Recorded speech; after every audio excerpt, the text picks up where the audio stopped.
Time check natin ay 2:22 AM, January 25. Yan, mabiyahe ulit tayo ng Bulacan ngayon.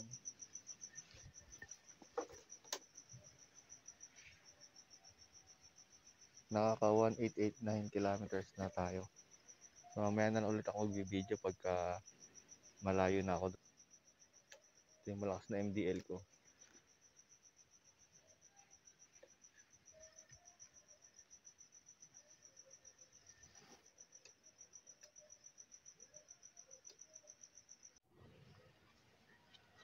Full tank muna tayo dito sa may Apayaw Brew. Yan, naka 50 pesos. Time check natin ay 2:39 AM na. Tapos ito yung zero natin 0 kilometer natin ay 1897.4.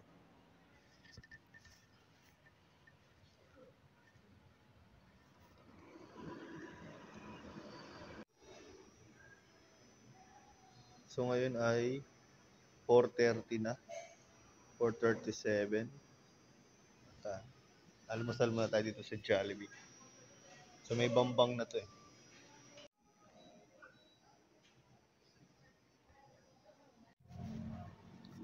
Okay, tapos na tayong kumain. 5:11 AM na. Jollibee Bangbang, nakaka 1989.4 kilometers na tayo. Medyo paliwanag na to maya-maya. 7:20 AM. Nakaka 2078.2 kilometers na tayo. Dito na ako sa may San Jose. Petron, San Jose. San Jose, Nueva Ecija to. Papagas muna ako kasi 1 bar na lang. Nagbi-blink na yung yung 1 bar ng fuel gauge ko. Bali nakaka 2099 na tayo. Time check tayo 7:56 AM. Magmula dun sa nagpapultang ako kanina sa San Mateo Isabela. Tapos ngayon lang nag-blink. Nandito na ako sa may Llanera, Nueva Ecija. Hindi ako nagpagas dun sa may Petron ng San Jose, Nueva Ecija kasi mayroon pang 1 bar na hindi nagbi-blink kanina. So dito merong GT oil dito. Papapultang ako, tapos compute natin yung fuel consumption. Okay.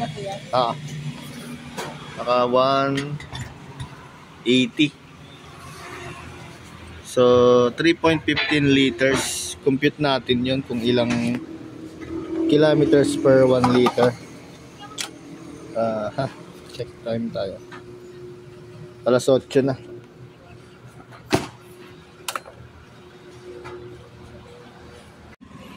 So itong 2099.6 minus natin yung 1897.4, nakaka 202.2 kilometers tayo. Tapos divide natin sa 3.15 liters. So makikita natin na nag 64 kilometer per 1 liter tayo ngayon.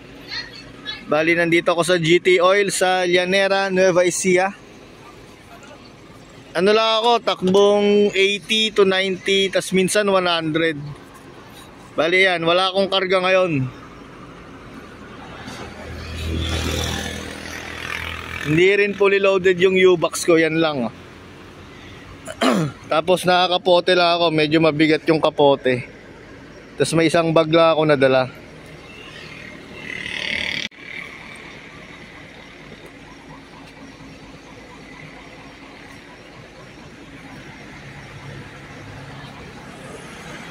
So siguro sa Bulacan na ako ulit makakapagpagas nito dahil matipid naman to. Nakaka 64 kilometer ang 1 litro.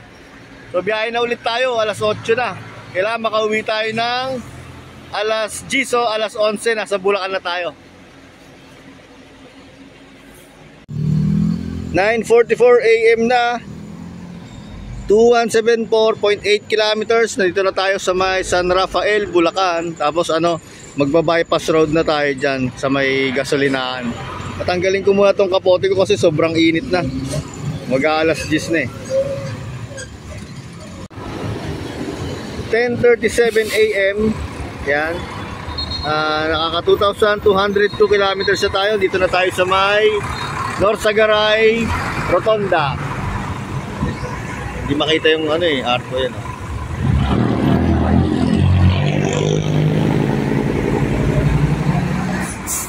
Bali, 2,099.6 kanina, round up natin sa 2,100 yung odo reading nung nasa Llanera, Nueva Ecija tayo. So mula doon hanggang dito sa Norsagaray ay naka 102 kilometers.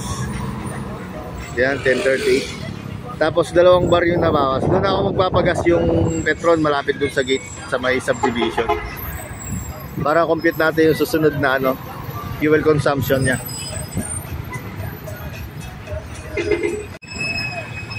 Time check natin 11:02. Yan. Nakaka 2213.7 kilometers na tayo. Bali dito na nga pala ako sa San Jose del Monte City, Bulacan. Umalis ako dun sa Isabela pasado alas 2 na yata yun eh. So 9 hours or almost 9 hours yung biyahe ko.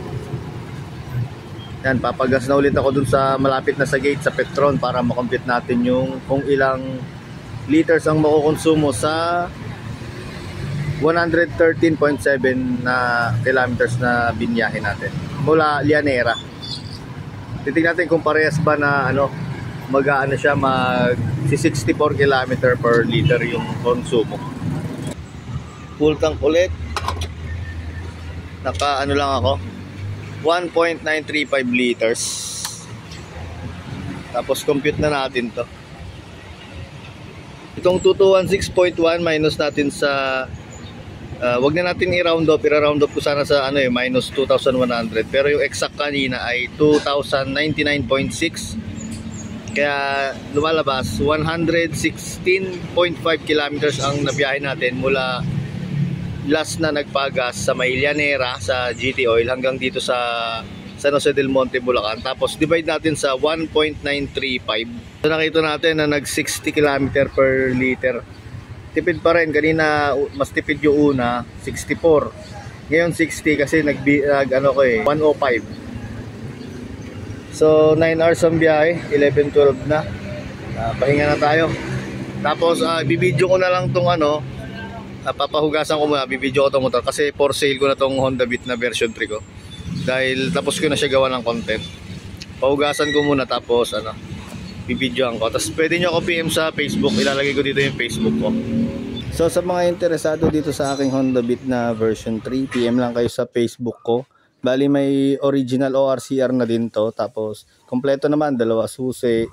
Maggagawa rin tayo ng deed of sale. Basta PM lang kayo sa interesado.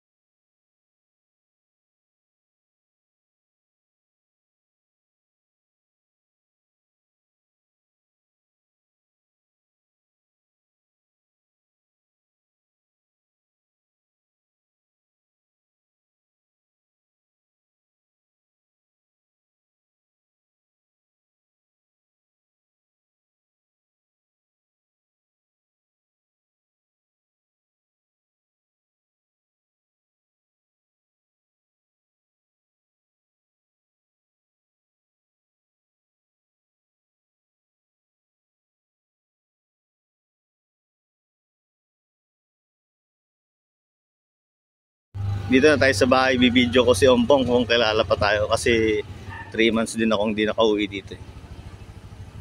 Naka-shade yung helmet.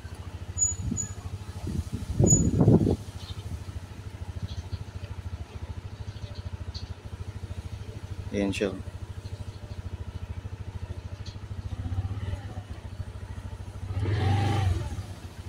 Parang hindi niya ako nakikilala.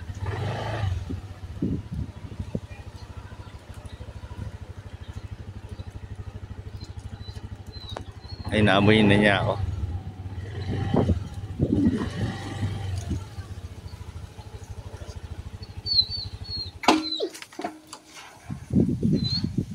Hoy, Pipong. Uy, pipong, poging pipong. Namiss mo ako? May isa nakatali si Papi. Sige, papasok ako dyan. Wait lang.